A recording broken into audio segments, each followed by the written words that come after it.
All right. Hi, Joanne. Hi, Fatty. Thank you so much for joining me here today on Vonvo.com. The date is March 24th, 2013. Um, just so you know, I wanted to just go over two quick ground rules. Right now, this conversation is being recorded, and after the discussion is completed, I'll be uploading the video to the internet, to our YouTube channel. Are you both fine with that? Yes. Fine. Okay, great. And then on top of that, here at Vonvo, we're all about our discussion staying both civil and valuable. We don't want there to be any personal attacks against anyone. Are you guys fine with that ground rule? Fine, yes. Fine.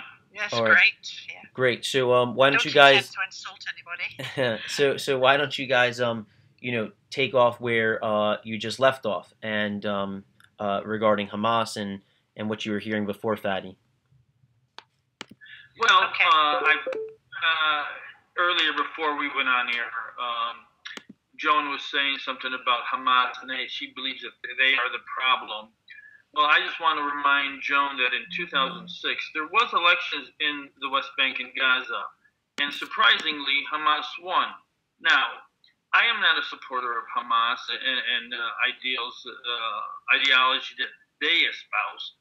However, they won the elections, and they should have been given the right to rule. Now, President Bush at that time said that we were going into the Iraq War so that a swell of democracy can happen in the Middle East. Well, guess what? There was a democratic elections in the West Bank and Gaza, in the Palestinian territories, and President Bush disavowed them. Now, inside of the Israeli government, there is what was called the Shah's Party under Netanyahu's old administration, and the spiritual leader of the Shah's Party, called for the annihilation of the Palestinians. Now, am I supposed to tell the Netanyahu government that he has to remove the Shah's Party before we can talk with him? I can't do that. Neither can he tell me who my elected representatives are. Hamas was elected, and they should have been. Oh well, I think we lost Joan. Yeah, I'm sure she'll come right back into the room. Maybe her connection got lost. But I was just, well, yeah. I mean, let me see here. I'm sure she just lost her connection.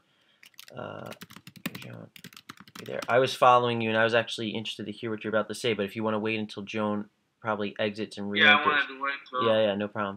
I'm about done with the comments, but I hope she comes back on. Yeah, she'll be here. Joan. How are you doing, Max? I'm doing well. Just a relatively long night, but I'm up, out and about. Got my water here, so I'm all good. How are you coming on with the other topics? I mean, did you see the posting that I made yesterday? In regards to, I don't think so. We have, later today, so maybe you might want to tune in. The individual who yelled out at Obama the other day, at that. Oh, really? The heckler, yeah, inside of that speech that he was making. Okay, I didn't see who it was. I heard about it. Yeah, what was he saying? He's coming on Vonvo tonight at 6 p.m. Eastern Time. Okay, 5 p.m. my time. Okay. That's cool. Who is he? Is he pro-Israeli, pro-Palestinian? I'm not sure. No, he's I didn't get the gist of it. Yeah, his name is Rabia. He's a Palestinian. And so ultimately, like, it was unclear what exactly he was trying to say during that speech. And someone who I'm friends with on Facebook told me to reach out to him, so we did, and he was totally for it, to come on and speak. So he's going to be on later today, and I think we're going to start with clarifying what he was really trying to say over there that day. He basically, no one like saw him or really entirely heard exactly what he was saying. I think he was trying to say something about some American activist who was killed. I forgot her name. Corey? Yeah, like one. Rachel Corey? Yeah, exactly. I think he was trying to say something. 10-year anniversary. I think it's the 10-year anniversary of her death.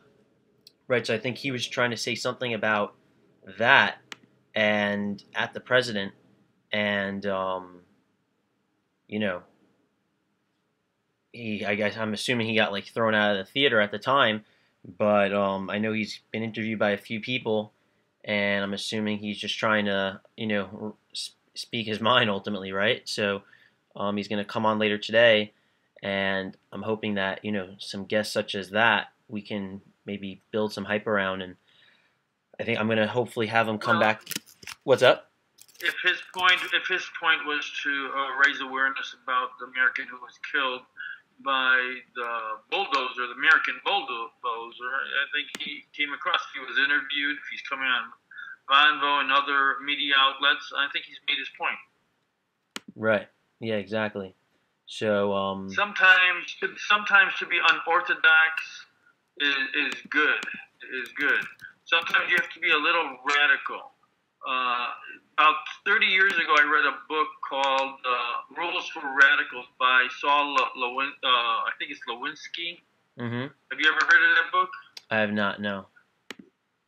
He was talking about that. This is an old book. So in 1969, he had a dispute with Time magazine, and they wouldn't retract a statement that they made about him. So you know what he did? He got 100 of his supporters to subscribe to Time magazine. And back then, there was no computers. Everything had to be by phone and handwritten, taking the order, send it to the order department, to the accounting department. So he had his people order Time magazine. The next day, they canceled. The next day, they ordered. The next day, they canceled. Time magazine got a wind of it. What was he doing? He was tying up their services. They couldn't operate. So they finally retracted, and he suggested there should be rules for radicals. Now this guy got up and spoke with Obama, or heckled President Obama. And you know what? He's getting his message across. So rules for radicals says do an unorthodox thing and try to get yourself some attention. Right. Yeah. No. I mean, I think I hear exactly what you're saying, and I think sometimes that definitely might apply and make sense. And as soon as we kind of saw him do that, one would want to think that that's an ideal the ideal sort of individual to come on and speak on Vonvo, right? So that was like, that's anyone who's going to go and shout out at the president during a speech, one would want to think that's the perfect person that's looking for a platform to honestly raise his voice, right? So I think he'll thoroughly enjoy it, and then my goal is would be to have him back on again, and so it was short notice today that he's going to come on, and I'm hoping that he'll want to come back on again, and we can maybe do it with a little bit of further notice, and then get some people there. And I see Joanne is back in the room. Joanne, do you want to rejoin us? I don't know. I want to think her internet or something timed out. Power cuts. Okay, yeah. So it doesn't look like it was on our end. No problem. Can you rejoin? There she is. No, Joanne. We had some warning about this. I was just going to have a nice discussion there with Paddy, and it went off again. It's the weather, I think. I had heavy snow. That's all right. So, what part of my argument did you get, Joan? You were saying that it was a valid election. Yes, the people did vote democratically and voted Hamas in. Yes, I got that. But I'm just wondering, did they? Yes, they voted voted democratically. They weren't forced into it like a lot of what's happened in the Middle East in the past, where you didn't get the choice. You had the one candidate. But I mean, Egypt voted democratically, but they're beginning to regret it now as well. So maybe they thought. Let's just stay on Hamas. Yeah. That election was supervised by President Carter and his groups, and so it was a legitimate election. And for the U.S. and Israel to say we are not going to recognize that election, it is tantamount to treason, really, to world treason. And I think President Bush ate his words when he said he wanted democracy to flourish in the Middle East. Here was democracy, and he didn't accept it, and that was wrong. And I was saying earlier, and I don't know if you got it because you went off, that there is or was in the Israeli government a party called the Shah's Party, whose spiritual leader called for the advocation of annihilating the Palestinian people. That was the statement made by the spiritual leader named Yusuf of the Hamas party. Now, can I tell the Israeli government, we will not deal with you unless you remove that party from your government? No, I can't do that. Neither can Israel or the U.S. say to the Palestinians that Hamas cannot be part of the Palestinian government. And that is not wrong, that's not democratic, and that's not with the principles that the U.S. and Israel try to espouse, as Israel is the only democratic country in the Middle East. That's wrong, and that's not proper. Yeah, I understand that. Maybe America are thinking that way because they still look upon Hamas as a proscribed terrorist group. Maybe that's why they don't. Listen, if Britain was blockaded right now by France, let's hypothetically say that, what would Britain do? What would Britain do to France if they were being blockaded? No ships can come in, but through Israel or through France. What would Britain do? Gaza is the most densely populated region in the world. You've got millions of Palestinians in a small enclave surrounded by Israel, two borders that they are not allowed to cross without permission. They cannot use their seaport. They don't have an airport. They are clustered in a tight territory. They cannot have the medicine that they want, the water, the food, and the building material that they desperately need. What would Britain do if that were the situation in Britain and France was blockading Britain? On the food situation, I know for a fact that the British Labour Party has in fact sent aid out.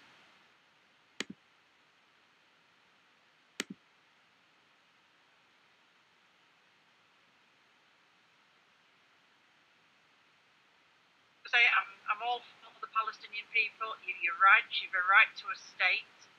But the problem seems to be, I mean, I've seen documentaries with Hamas leadership actually stating, glaringly obviously, that they are not going to settle for anything less than total annihilation of Israel. Or, where does that leave the Palestinian people when the leadership just want to get totally annihilate? And I mean, the children in school are taught that Israel's the enemy, and people have got to learn to live together. I want to see Israelis and Palestinians living in harmony. I don't see any reason why they can't. You're all human beings, and this is what I want to see. And I don't want to see any leadership saying, "Oh, this country's got to be wiped off the face of the earth." That is wrong, and that doesn't help the situation. But Hamas has come out, Joan. Hamas has come out through its leader, Mashal, and said that they were willing to accept the 1967 borders. How much more clearer can Hamas say that they want peace and to negate the statement that you just said that they wanted to annihilate Israel. How much clearer can they say that? No matter what Hamas does or the Palestinians in general do, Israel does not want Hamas and Fatah to reconcile. The dispute that is ongoing is manufactured because Israel and the United States would not accept the democratization of the elections or the election results, and it is wrong, it is improper, and the Palestinians should reconcile as soon as possible. Why was Hamas firing rockets into Israel last week? There was no Israeli rockets going into Gaza last week, and it was while Obama was in the region. They were firing shells into Israel last week. Why? This doesn't sound like they want peace. I don't think the Palestinian people are ordering that. Well, again, what would you do if Britain was blockaded by France and they cannot control their own destiny? What would you do? I am against the rockets that are. Well, I'm sure Britain would fight back.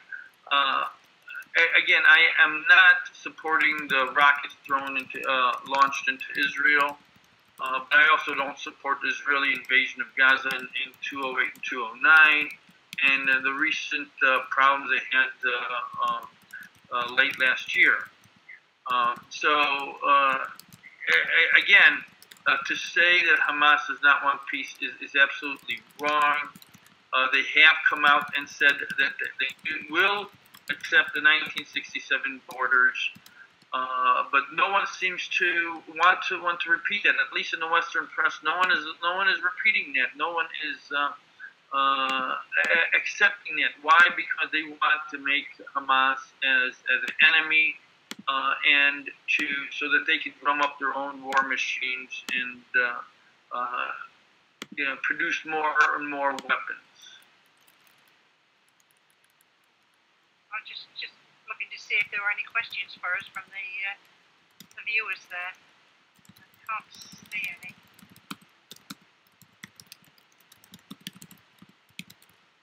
Well, Larry M says that Britain was committing terrorist attacks against France. France would never accept that behavior. Well, he's putting the cart before the horse. If Israel was not blockading Gaza, then Gaza would not be launching attacks against Israel. So answer that, Larry. Come on and answer that. We have been subjected to terrorist attacks, haven't we? Well, yeah. I mean, you have your problems with the IRA. And we've got it now with the Muslim terrorists that keep blowing us up, attempting to. Luckily, we've now got good security forces, and we only caught some more. I think it was last week, where they had some really, really heavyweight bombs that would have caused tremendous damage had they been allowed to go off. Well, it's interesting about the so-called Muslim fanatics. It's interesting that. Yeah, well, John, saying it is interesting. It is. Hold on, let me just make this one point. It's interesting that the so-called Muslim fanatics sprung up only after the Cold War between the U.S. and Russia, or the USSR, ended. America, from my view, America needs to have an enemy. And the Muslim fanatics, quote unquote, only sprung up because America needs a continuing enemy so that the war machine can continue to be spread, continue to grow, funded. Interesting how Osama bin Laden was being supported when the Russian army was in Afghanistan in the 80s, and then he became an enemy. It's just interesting to know this, to note this, and I just think the U.S. needs to have a super enemy, and the Muslim fanatics, so-called Muslim fanatics, are the scapegoat that America needs. To do with the ones we're having in this country. These are actually young men who were born here, educated here, and somehow got radicalized in the local mosque, and they go back to Pakistan, and they get trained in the madrasas on suicide bombs, and they come back and attempt to blow us up as they did with the London bombings. Yeah. Why did they I'm just reading some of the notes. Larry won't come on. Larry won't come on and speak, but he will ask some questions. He says, "How about the thousands of rockets that Hamas has fired towards civilian population in Israel? What about? Yeah, well, okay. I'm just saying. What is first? The Israeli blockades or Israeli rockets? What's first? What is it? Is it the chicken or the egg that's first? If Israel wants to have peace with the Palestinians, remove the blockade of Gaza. Remove it. You can't blockade me and ask me not to defend myself. You can't. You cannot put a barrier around me from the sea, from the land, from the air, and not ask me to defend myself. You can't do that. Now, the rockets are aimed, are thrown. They don't have any sophisticated rockets, so they're firing out of desperation. Now, this is not to defend them, but to explain it, to explain what's happening in Gaza. You cannot ask me not to defend myself. You can't. They're not being fired on, are they, in Gaza? If you deny me food, water, and medicine, Joan, what are you doing? You're killing me. Either you're killing me by starvation, or you're killing me, or getting killed by a rocket. What's the difference? What's the difference?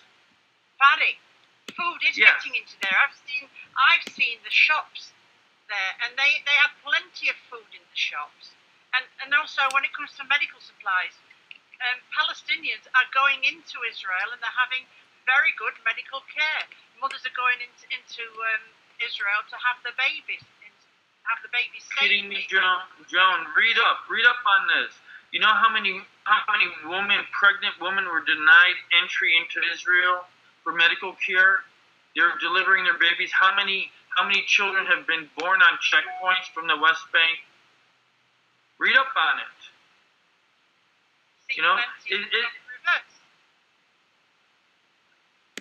What is that? I've seen plenty in reverse. I've seen plenty of people getting into there, and they're shown in hospitals being well cared for, and saying that they chose to go to Israel and have the care. Larry makes comments, but he won't come on and speak. Larry, I wish he would come on in and speak. Yeah. He is putting the cart before the horse, and he's accusing me of that. But I'm not the occupier. He is, and I have a right to defend myself. As being a victim of occupation, I have the right to defend myself. I have a right to attack my occupier. It's an international right that I will not give up. I have a right to defend myself. I am not going to accept the status quo of Israel occupying my people. I will not. You are not being fired on. If it wasn't for the Israelis being well prepared... I'm being occupied. What is the difference, Joan? I am being occupied. I am being occupied. My freedom of movement is abridged. My freedom of movement is not like your freedom of movement. Right now, you can pick yourself up and go anywhere you want. I can't. I can't cross the bridge if I wanted to. I have to get special permission from Israel or from Egypt. I cannot. I have no airport to fly out to anywhere I want. You can go to your airport in London, Heathrow Airport, and fly anywhere you want in the world. I do not, as a Palestinian. While I live in Chicago and I can do it, but my people cannot do it.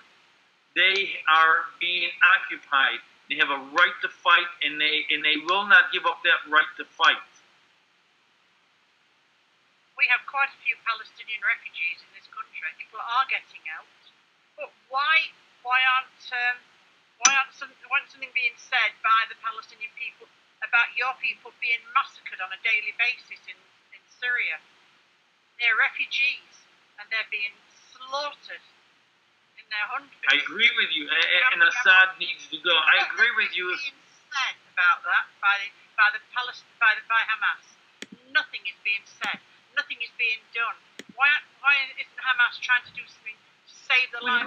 We have our own problems in the middle into Syria's. We have no power. We have no power to control Syria.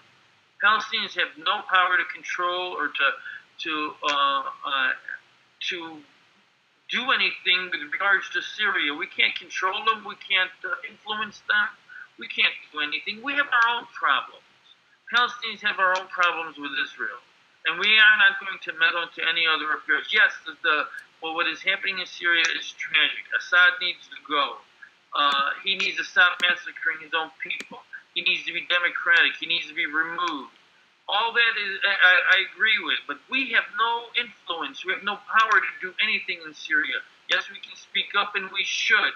We also need people of goodwill to you to speak up against what Israel is doing to our people. We have been living under decades of massacre by Israel.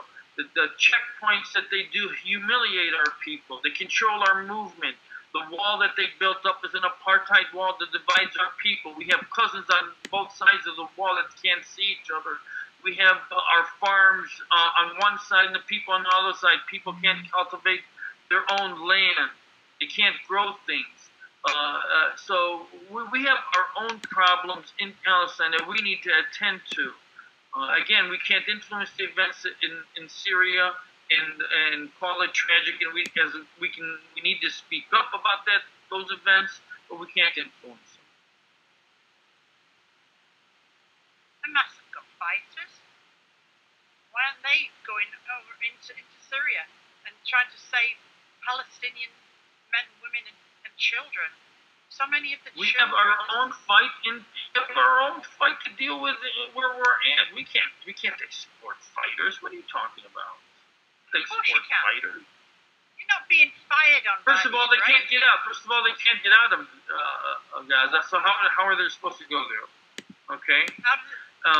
And we have, like I said, we have our own fight. We have our own fight to fight. Syria is not our fight. The U.S. wants to meddle into Syria, or Britain wants to go in there. Let them go in there. They have the capabilities. We don't have the capability. You want us to go in to save your people in Syria? Palestinian refugees in Syria? Camp Yarmouk and the others? As a humanitarian basis, yes. I think they should. You know, we've gone into many other countries, to Iraq, to Afghanistan, to Yugoslavia. We've gone into many other places, Somalia, everywhere else. Why don't they go into Syria?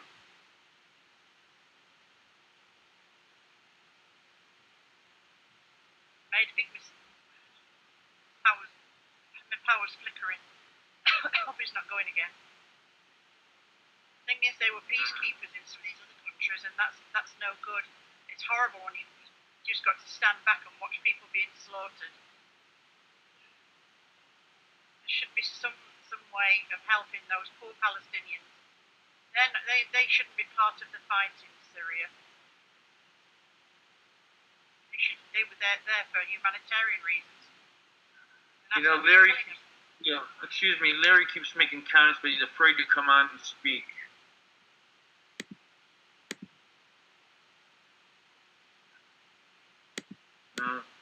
He keeps making comments, but he's afraid to come on and speak. Why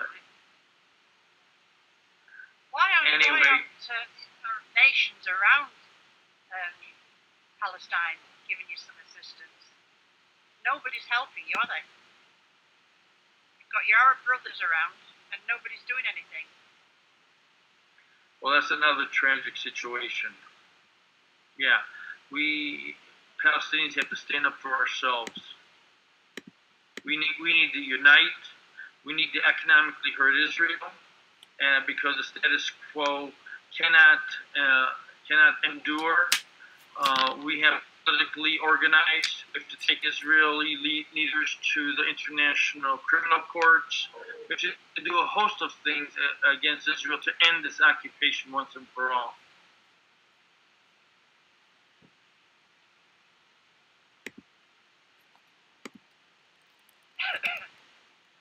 I think there's a demographic time bomb in the Middle East right now. In 2016, the Palestinians will outnumber Israelis in that region, and Israel knows this. They right now are desperate. They want a three-state solution. They want Israel with Area C and parts of B. They want the West Bank Palestinians in Area A and parts of B, and they want Gaza alone in a separate state. They want a three-state solution. They don't even want a two-state solution, as Obama just recently called for during his trip to the Middle East. Gary. But neither a two-state solution or a three-state solution is viable anymore. With the Israeli settlements, building of settlements, there are 500,000 Israelis on the West Bank that they will never be removed. And so therefore, a one-state solution is the only solution that is viable. Israel needs to understand that. Israel needs to accept that to move forward. There can be constitutional guarantees in a one-state solution that respects all religions, respects migration or immigration of Jews from all over the world, as well as Palestinians. There can be constitutional guarantees for the rights of everyone. A one-state solution is the only solution that is viable.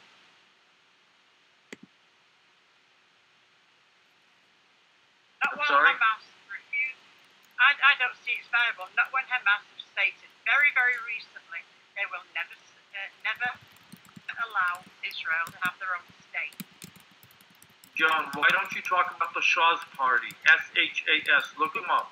The Shah's Party, whose spiritual leader calls for the annihilation of the Palestinians. What do you say about them? They had over 10% or almost a 10% part of the Knesset, and they were part of the ruling party in the Netanyahu government in the last government, Israeli government. What do you say about them? Should they be excluded from any talks? Should they be not part of any Israeli government? If they're not supported, yes, they should be excluded. Can I say to Netanyahu, exclude them from your government, don't deal with them, take them out of your Knesset? Can I say that to Netanyahu? If it's a way to get peace between the two, yes. You can't have somebody, no matter what. Hamas is saying they want Israel wiped off the face of the earth. That party wants Palestinians wiped off the face of the earth. So neither of those two should be in charge of governments. You want people who are wanting to help the countries grow, help them to unite. You can live side by side in harmony when you haven't got a solution to the Middle East policy. It will happen when the majority in Israel and the majority in Palestine who desire and want peace and want to end this conflict once and for all come together and influence their governments to want peace. We cannot be held hostage by the minorities on both sides, not just on the Israeli side, but on both sides. The extremists The extremists in Israel and the extremists in Palestine need to be isolated so that the majority of both sides can come together and want peace. Now, that peace can be in the form of a two-state solution if parties want that. But I do not see that happening, as Israel has preempted any two-state solution because they have too many settlers, illegal settlers on the West Bank, and they're never going to be moved. 500,000 illegal Israeli settlers are not going to be moved. They're not 20,000 as they were in Gaza, and they could be removed. This is 500,000, and they are not going to be removed. Therefore, Israel has preempted any two-state solution, but only a one-state solution is viable. Anyway, Joan, I think we've probably talked item about this. I have to go. It's Palm Sunday. I have to go to church and get my palms. And I wanted to say happy Palm Sunday to you, and happy Easter coming up. And to my Jewish friends, happy Passover. Max, I am going to sign out now if you're still around.